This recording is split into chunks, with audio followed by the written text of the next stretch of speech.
Muted. And this session is being recorded. So welcome on board. Statewide Program of Study. This is a longer conversation, and those of you that attended the original OFRI meeting back in September, I believe it was, I jumped into that long narrative, and I'm not going to go down that road, but this is the first of many webinars we're going to have, which is going to be an incremental approach to the program of study.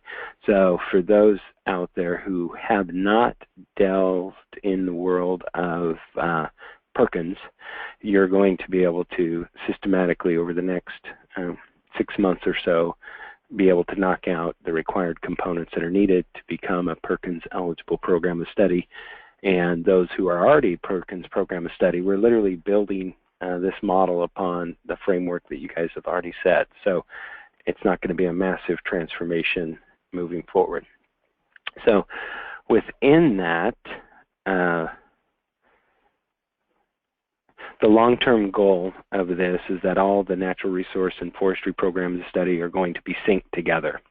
And then that single entity, the statewide model, is going to be facilitated the professional development through OFRI. And this is both community college as well as high school. And then more information is going to flow about what that means. But that is the global goal. By next June, everybody's going to be synced.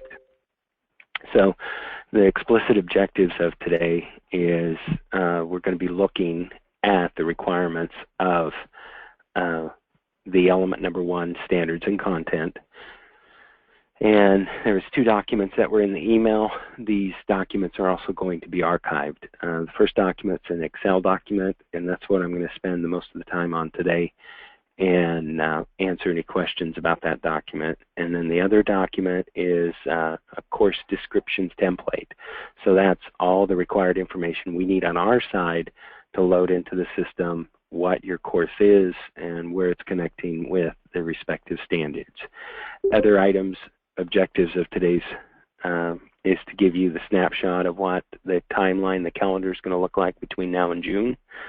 We're going to talk about the professional development expectations, and I'm going to give a little primer, a little bit of tidbit on secondary pathway funding. And some of you are going to be very interested to hear about this, as well as some of your programs that are just coming on board to Perkins funding, Perkins programs. We'll be excited to hear that you could qualify for these monies. And then additionally, we're going to look at some of the homework and where you can find this YouTube video, as well as the documents that we're talking about. So jumping in, program of study, or POS. And I know there's been some jokes back and forth about the irony of that it's called a POS in some of the different conversations, places, what POS stands for, but specifically it's program of study. And going back to the Perkins Act of 2006, the program of study has some very explicit expectations at the federal level. And then in the state of Oregon, we digested that in the following manners of standards and content, alignment and articulation, technical skill assessments, student support services, and the professional development. Today, all we're looking at is standards and content, and I'm going to post another PowerPoint that gets into the specific elements of, and as we look at what is happening within the natural resource framework and leaning upon the work that OFRI and Julie Woodward and Nori Diemo Ediger has put together in building a framework of professional development, building this collegial community that rallies back and forth. We're already doing these things, or the OFRI group's already doing these things. There are a couple elements that we're going to explicitly tease out that, oh, here's the requirement to get the Perkins money. But within that, here are the 5 Perkins standards. Today we're going to focus in on standards and content. Beyond that, we'll get into the others soon enough. Next item, and I just jumped 2 slides.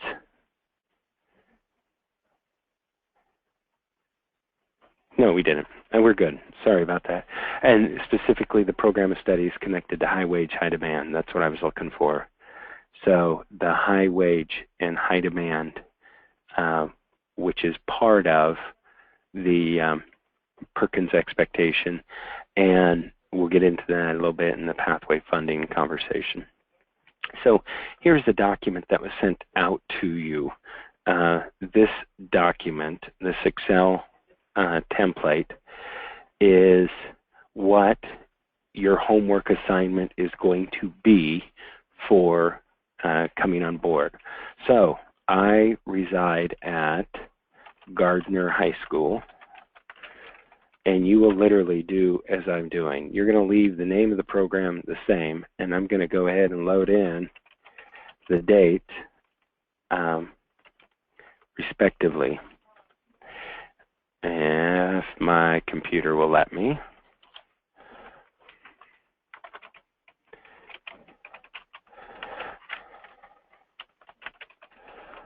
So November 18th, 2015, and I'm going to do a little, come on, computer. And then I have some simple instructions. So I hope my computer doesn't crash. So within this box, instructions are laid out as to what's expected. So you're going to systematically cycle through this document. So my first class is titled Intro to Forestry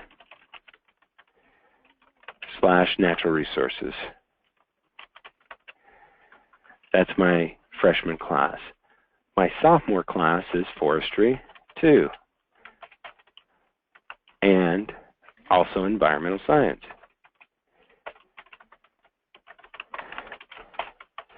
My junior class is wildlife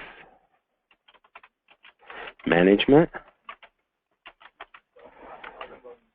as well as forestry 3. My senior class is occupations in natural resource and work experience in forestry. And then beyond that, I have a forestry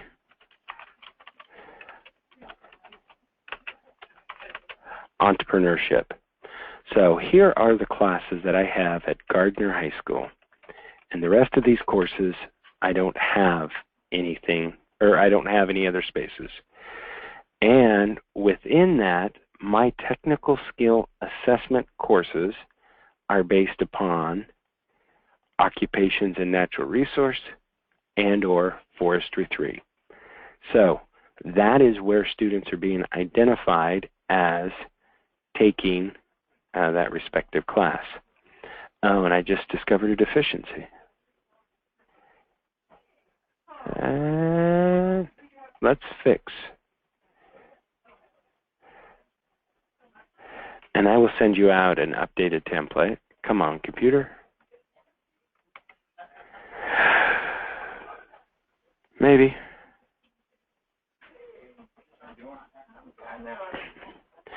Oh, computer doesn't like me today.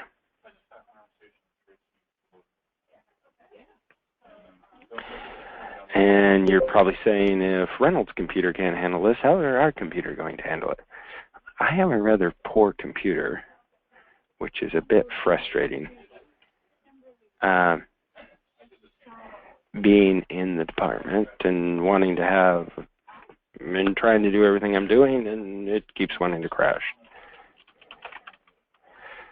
And the total credits associated with. So my Intro to Forestry, the freshman year class, is a full year class, so it's worth 1 credit. My Forestry 2 is half a credit. My environmental science is a half a credit.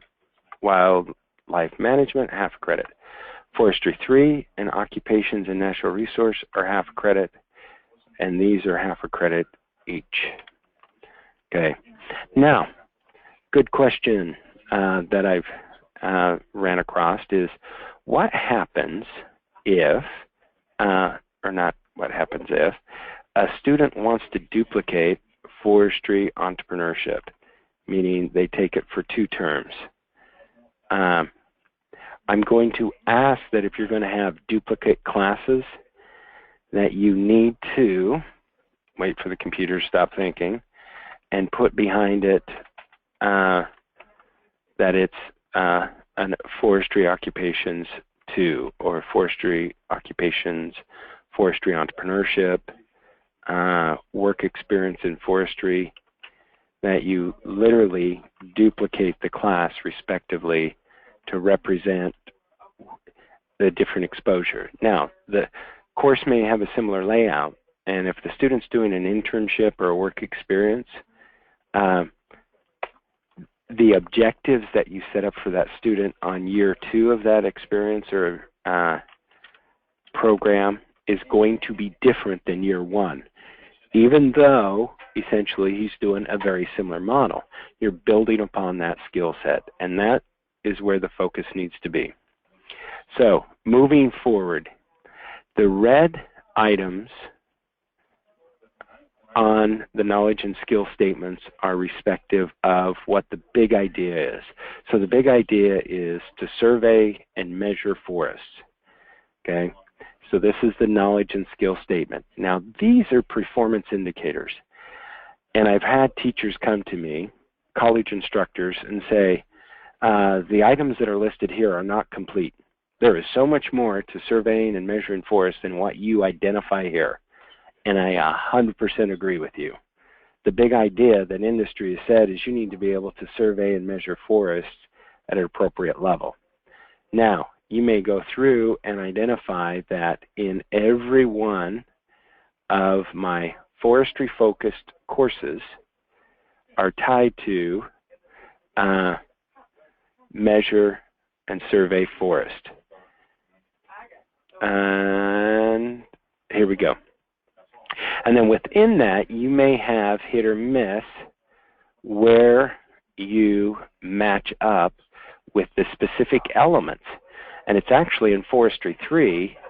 Forestry 3, we cover everything, because that's the capstone course respective of the forestry occupations. Now, item 2 is assist in the preparation and implementation of forest management plans. And I'm going to come up here. Come on. Let me see if it'll let me do it this way. And I'm going to freeze my cells so I can cycle down. So you need to go through your respective courses and identify where. Now in Forestry 1, we briefly cover this, but in Forestry 2, Forestry 3, and environmental science, we get into an in-depth conversation about evaluate forest data.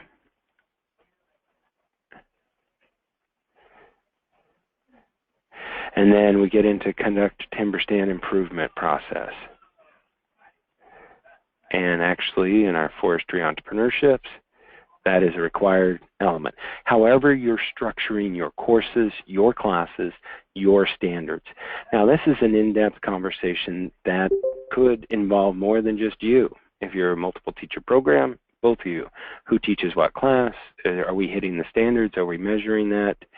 And then beyond that, your advisory committee. Your advisory committee could provide that input as to this is where you really should be assessing. Now, as we cycle down, you'll see the other required, and it's the red statements that we have to have throughout the overview of this document. And I'm going to zoom out. So literally, I get this document from you, and I am looking for my computer not to crash, for the complete representation that there is check marks across the board for the knowledge and skill statements. This is painful. So literally I take this global view and I'm looking to see, is there any standard that is not being assessed at anywhere through the entire penetration of the program? And all the standards are listed that the Forestry Program of Study is built upon. Now, these forestry standards come from the Society of American Forestry, which are part of the COCC program, as well as the National Career Cluster initiative. So this is the Excel template. Your end result is you're going to give this to me. I am going to have the same document from the community college partners. So they are doing a similar crosswalk identical to this, identifying where their classes match up. And if you would consider it like a Lego block or a building block, literally you would snap them together and have your completed program of study. So in that context, and we're going to jump into questions. If you have a question, feel free to text it to me. But at the end of the presentation, I'll come back and even give additional examples. So moving forward, the next element is course descriptions template. This document has been emailed to you. And this course description template, I think I called it, the one I emailed you is crosswalk. I'm going to give you the right one. You're going to jump back in and you're going to label this respectively the same. So it's Gardner High School. We're part of the Statewide Program of Study. Here's our learning area. Courses to complete the program. And this is very important. It should not be more than 2.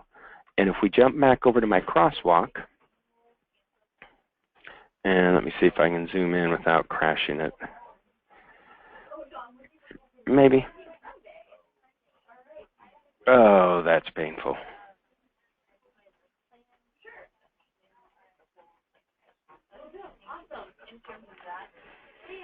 Hang on.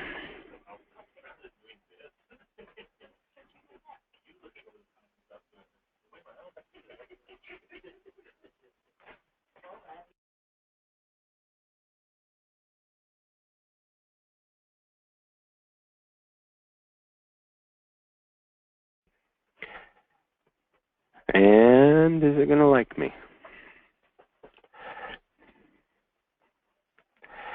So as we looked at where I have the X's up top,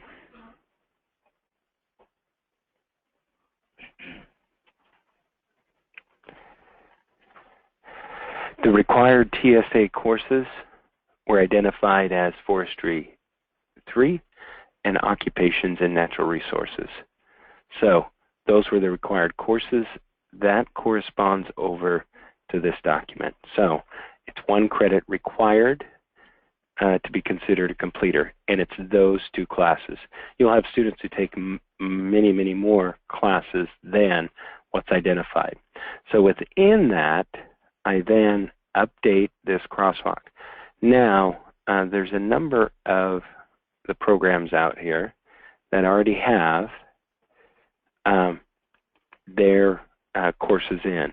And I'm going to do the low-hanging fruit, and I'll jump to Philomath. Sorry, Simon. Here is where Simon has his current courses. He has Forestry 1, Forestry 2, Forestry Management, and School of Forestry. They're for 1 credit each.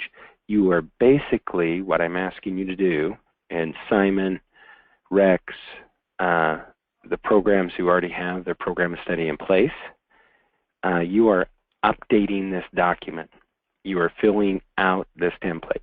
Simon, Rex, you guys already have this preloaded. So is this currently what you are teaching? Those that are new to the program of study, this is where I need this document filled in. So going back to my crosswalk, my Intro to Forestry Natural Resources was my first course. I need to call it that respectively. So, Intro to Forestry Natural Resources. It is for 1 credit. The skill level, and I have the document you're going to get, my comments point out what each of these different boxes mean.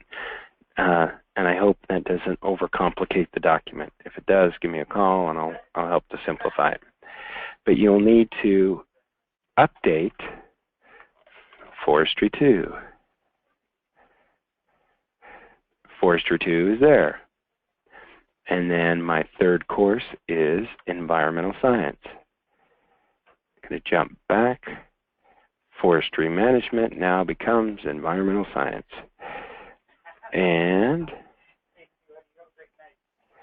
if I didn't like that.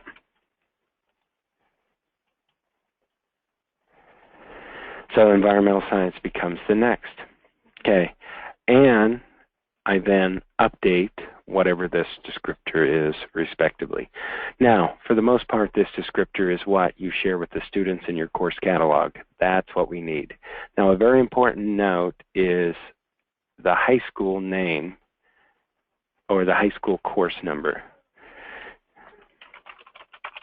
This is where a lot of people get thrown off, is that they don't list what their high school is calling it.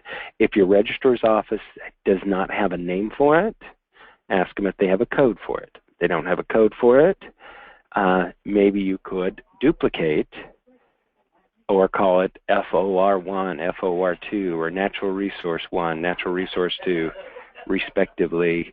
So, moving forward. This is a document that needs to be sent. So for requirement 1, I'm going to jump back to the PowerPoint now.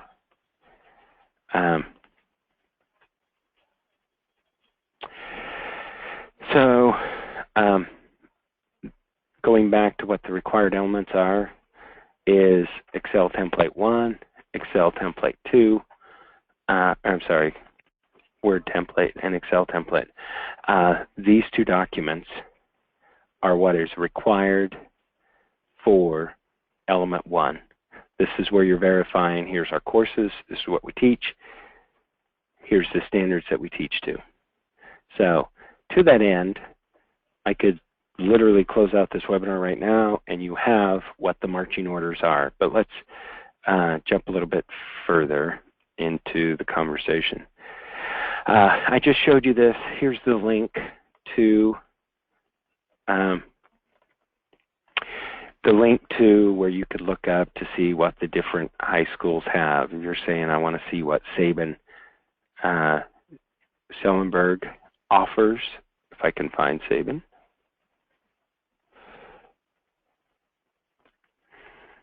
And then jump down, and sorry, Rob, for teasing this out on you, but they could see, and actually this would probably be confusing to them because of just the nature of your program. So let's go to SIO. And I can just hear Rex right now grinding his teeth at me. So here is SIO. Here is the natural resource courses and descriptions at SIO. So here's where you get that information that's included in the webinar. So timeline as we move forward. We're in the webinar now. On December 2nd, we have the the OFRI workshop in Silverton. Then the next webinar is, as we look at the holidays, it's really not that far away. It's going to be element 2. So element 1 and element 2 literally stack together. Element 2 identifies your alignment and articulation, and we're going to get into that in full detail. And then we move forward to February, to March, to April, and then May. And then this May webinar is essentially a massive review, and I give you the cover page that already has the signatures from the community colleges on it, and then you get your marching orders to go get your region coordinator and signatures from your advisory committee. So Next element I want to emphasize is professional development. And luckily, OFRI has agreed to team up with us to work on professional development. And they have 3 workshops annually. This year in our staging process, all these webinars are going to be archived. The important elements from the OFRI workshops are going to be archived as well. They'll be posted on the website where we're archiving all this stuff. As we move forward into next year, the professional development becomes crucial to how this program continues. Where are you connecting with your community college partners? Now, a program of study is a seamless transition between high school and post-secondary engagement, whether that's community college or university. Community colleges are the players who show up to say they want to work with us. The community colleges are going to be working in the OFRI model. A lot of places it's referred to as skin in the game, that they are helping to facilitate, they're helping to guide the conversation.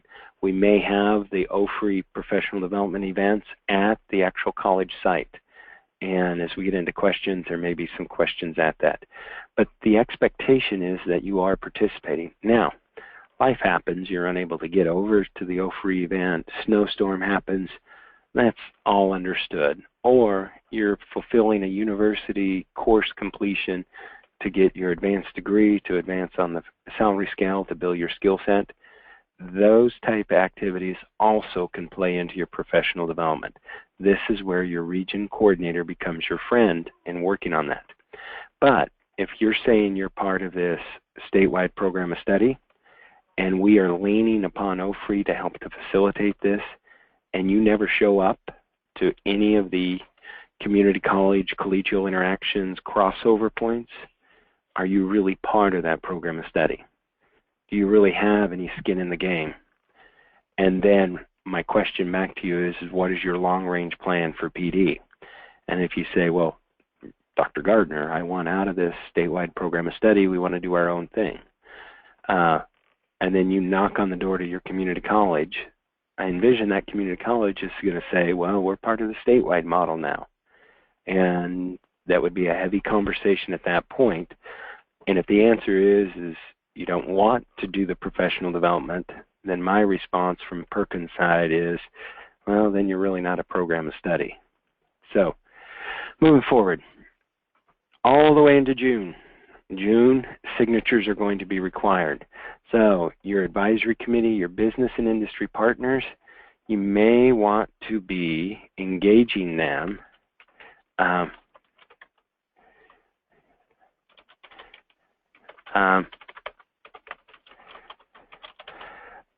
right now that this is how our program is going to drift a little bit.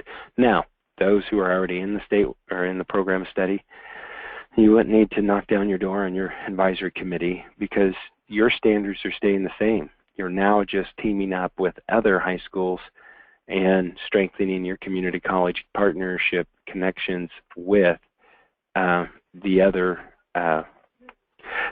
community colleges that are coming on board.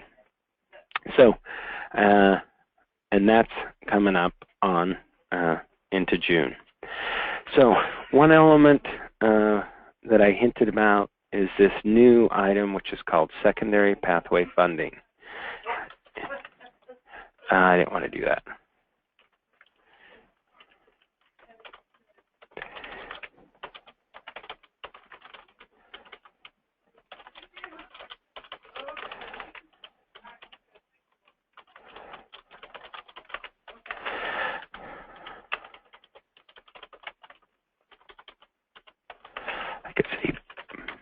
Anyhow, the legislative session resulted in $8.75 million that's being dedicated towards secondary pathway funding.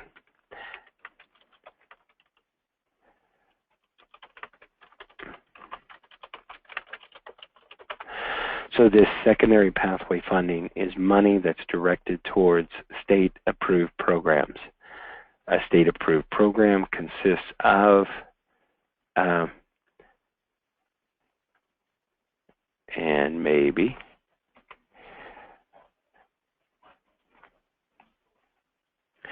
consists of the elements that we identified right here: standards and content, alignment and articulation, technical skill assessment, student support service, and professional development. And that level of engagement is where the money's coming from. So the money was supposed to be announced this week. We've had some issues with the data, so we're re-examining. We want to make sure we get it right versus shutting people off at the gate. But how much money is this going to be? This year we're dedicating $3 million, and next year is going to be the surplus or the remaining amount. The money is given to three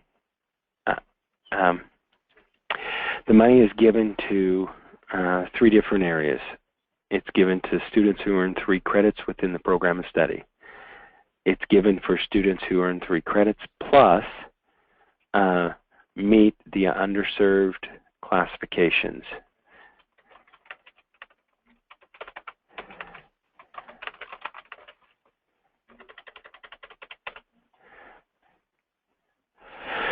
And then the other element is industry credentials. The industry credentials we're looking to finalize and get the information out. Specifically, I'm going to direct you to go back to this webinar, this page. There's a webinar where Donna Brandt jumps fully into it and even answers extensive, about a half an hour of questions from the different people from the field saying, when can we see this money? How do we get this money? So in closing things out, the homework. The homework is you need to walk through this document and identify how and where your standards are met. You need to, if you don't already have the course description, get this template and update it. Those who already have approved Perkins programs, verify that what's on our website is correct. And then the December 2nd webinar. I'm going to have a fill-in question and answer at the December 2nd. So my goal literally is if you could show up at the December 2nd webinar and say, Gardner, here's my crosswalk, or not webinar, workshop in Silverton, and here's my course descriptions. Does everything look correct? And at that point, I could say, yeah, you're ready. And you'll submit everything all at once. I don't want to receive 2 items here, 2 items there. It'll be one complete submission process. So in that context, that's the desired. And then archive location. All of this information, sorry about that, in the process of coughing and sneezing. All of this content will be archived at the following website. And if we actually go to it now,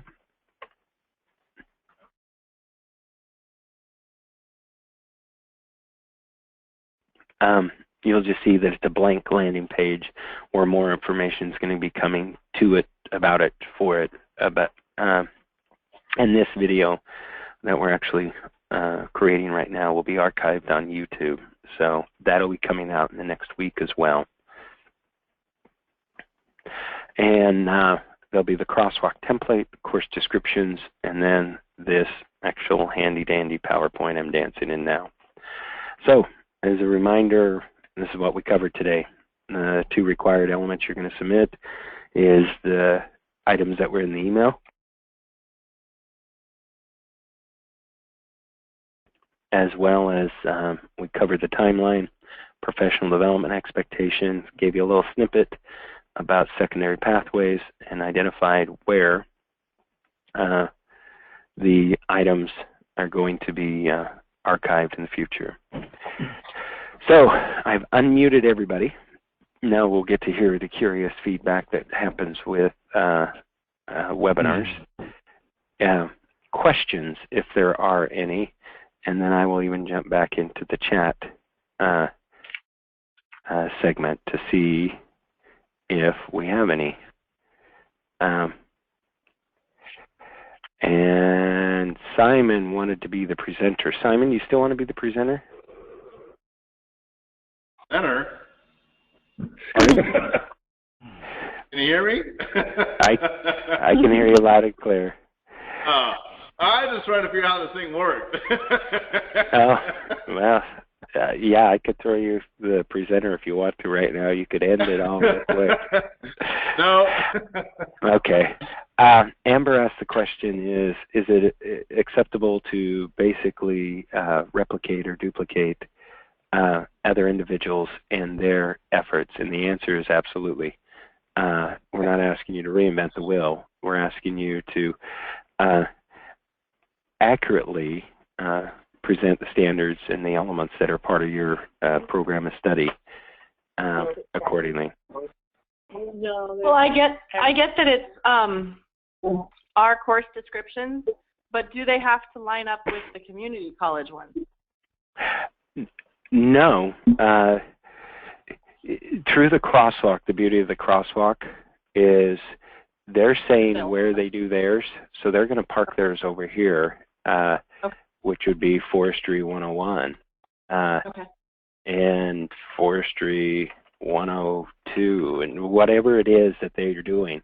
You're identifying, this is what I teach, this is where I teach it, and then there's a logical conversation that then would ensue about, oh, they don't cover that till they're in their final term on campus. I cover that their freshman year in high school. So there's a 4-year gap where they're getting exposure to that standard. And then it's that moment where you're like, ooh, maybe I should reinforce that in my junior level class or senior level or capstone. But that's where that collegial interaction occurs back and forth when we have our webinars, or when we have our OFRI conversation. Okay. Now, next webinar we'll get into alignment and articulation and talk about dual credit. That's a different conversation, and that's a much more, should it be the same? And that's where we get into that conversation. Now, you do not have to have dual credit in order to be a program of study. It's a bonus. It's an awesome bonus for students, but not a requirement. So, the question was, so if I understand this, does every course need to be listed? Yes, every course that is part of your instructional program. And you only check the boxes to where the technical skill assessment, once students have these 2 boxes, they are considered a completer and would then be assessed based upon the assessment model. Now, one of the webinars, we're going to get into technical skill assessment. I'm going backwards really fast. Webinar number 3 is technical skill assessment, and we're going to discuss that to infinitum. What does it look like? How do I do it? What do I need to do? Now, item number 3, for those who aren't currently a program of study, is probably going to be the heaviest lift for everybody because currently as an elective, you're not required to do that. You're just happy-go-lucky, but there are ways to do it, and don't be daunted by the process. You know, it's not a game killer. So, let me keep scrolling down, see if I have other questions. Good question. Do they only have to have 1 credit to be a completer? That's a good question, Misty. And the answer is, on my imaginary program, I have a total of, my intro to forestry is worth 1 credit. I have a half credit, half credit, half credit, half credit. So I have a total of 4.5 half credit classes and 1. So I have 5.5 credits here. I've identified once a student completes these 2, they are ready for technical skill assessment. And if I just mark they only need to have these 2, and going back to this document, I only put 1 credit down. They only have to take those 2 classes and that. Now, a student could jump in and take my intro class. That is worth 1 credit, but it's not these 2 courses, which are the technical skill assessment. So they are not a completer until they finish these 2 classes. Now, a student could cycle all the way through and take all of these courses. Let's go with the funny color. And then they never take the capstone courses. So they could have 3.5, 4 credits. Do these 2 before them? And they have never done the technical skill requirement, so they would not be identified as a completer. They would be a concentrator, and now I'm getting into Perkins data stuff. And as you come up with your scenario, we can brainstorm back and forth. And I wish we had a different name than required course. That's why I put this as TSA. Is at this point, students have enough exposure that they're ready for the assessment. And then on webinar 3, we'll get into what that assessment is. Questions, verbal questions. With 0, let's start tackling it at lunch, I guess? Yeah. Okay. Somebody's, Amy, is that you giving feedback? Thank you. Sure. I don't know if that was a question or somebody talking to a student. Questions?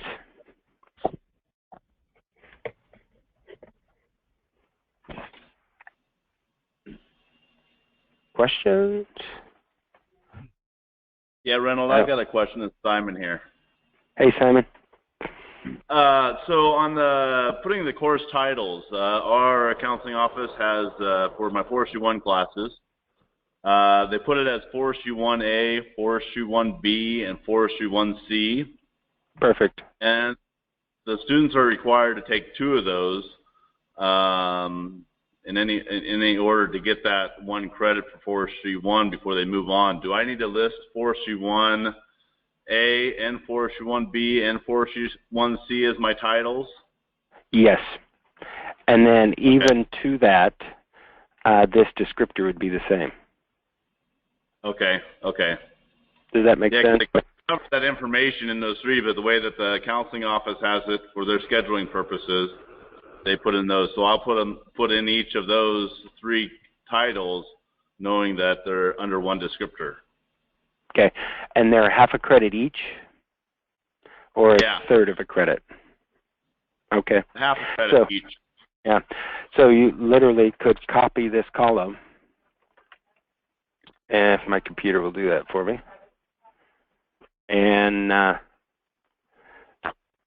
then that becomes, anyhow. And if this anyhow, I'm sorry. I'm not too happy with Excel today. So this would be the B, and then this would be Forestry A.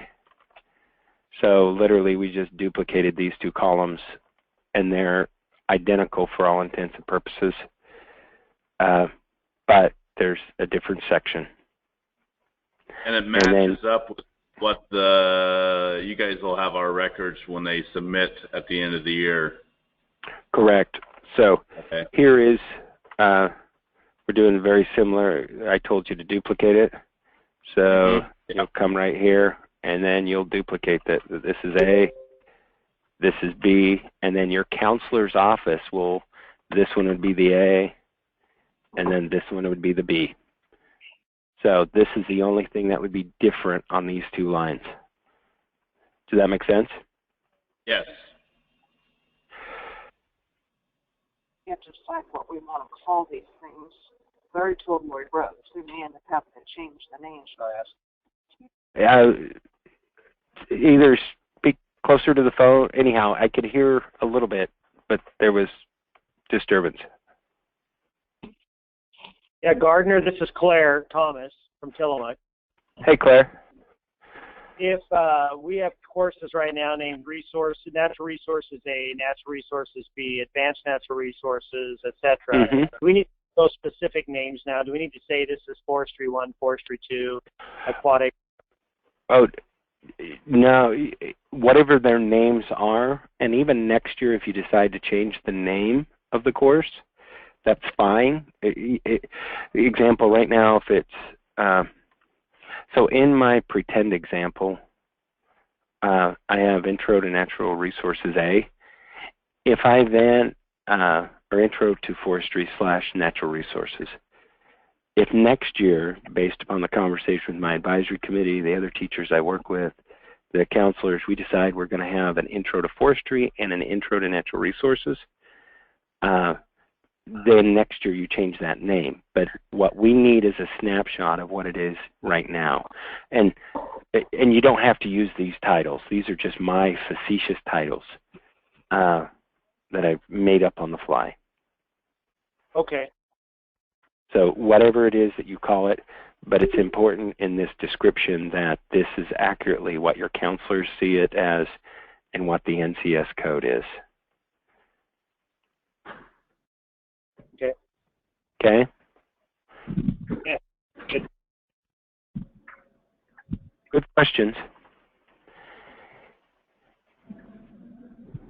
Any other questions? I don't want to hold people here any longer than we have to. OFRI next here coming up in a bit. There's going to be pretty good attendance to this conversation Julie shared with me. And moving forward, we will continue. We'll come back to this. This is probably the heaviest lift for the program of study. Everything comes back to these two documents. What are your standards? Where do you teach them? What are your standards? Where do you teach them? And then as we get into the technical skill assessment, that will be a group conversation about how we want to tackle that. So, any further questions?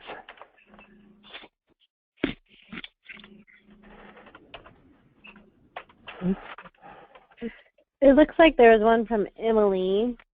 Oh. Did I not miss it? Oh, wait. Actually, there's... the question is from Misty. To be clear, we need to cover all of the skills associated with the Excel template. The answer is, you need to cover the knowledge and skill statement. The performance indicators, getting down into the PIs, you don't have to have all the PIs covered. Now, and teachers can come up with additional performance indicators on how they get back there. But as you identify, Misty, how you measure and survey the forest, this is what the base allotment expectation is of the American Society of Foresters. But the big idea is survey and measure forests. So as we look at the big ideas, and then here are the standards respective of your program of study. And I just did a quick sort. And Emily, the community college partner connections on your question. The question is, how do you recommend connecting with local partners for both community college and industry? That is a grand question. And I don't want to be facetious, but it's what we do. Well, working with the professional development model with OFRI, it is what we do. OFRI brings in those business and industry partners at the workshops. Additionally, the community colleges are going to be part of that moving forward. Not necessarily 100% this year, but they're going to be on board as we move forward. And then it begins to mushroom, Emily, as you start getting industry connections, as you start placing students, as you're pulling industry people into your program, and then it begins to mushroom, and you're like, I've got more industry wanting to help me out than I have time in the day to do it. And then it becomes you're the captain of the ship, and you've got experts teaching segments of your materials instead of you doing everything. Is it possible for a program of study? Oh, next question is from Logan. Is it possible to program study if we only offer 2 credits or 2 classes / credits? A minimum you have to have 2 credits total. So if I were to take my example that we have here on the screen and it gets chopped down to all we have is 2 credits total, you can still be a program of study. Pathway funding you would not qualify for. But beyond that, you would qualify for Perkins funding. And anyhow, any other questions before we pull the plug? This is going to be archived as soon as Friday. I don't want to get your hopes up, but next week I know you could pull your family together at Thanksgiving time and open up this video and you could watch it. It would be a great celebration of everything ODE. But I hope and wish the best for each and every one. No other questions. We will close things out. Last call for questions. Going once, twice, 3 times. Thank you, guys. I'm shutting it down.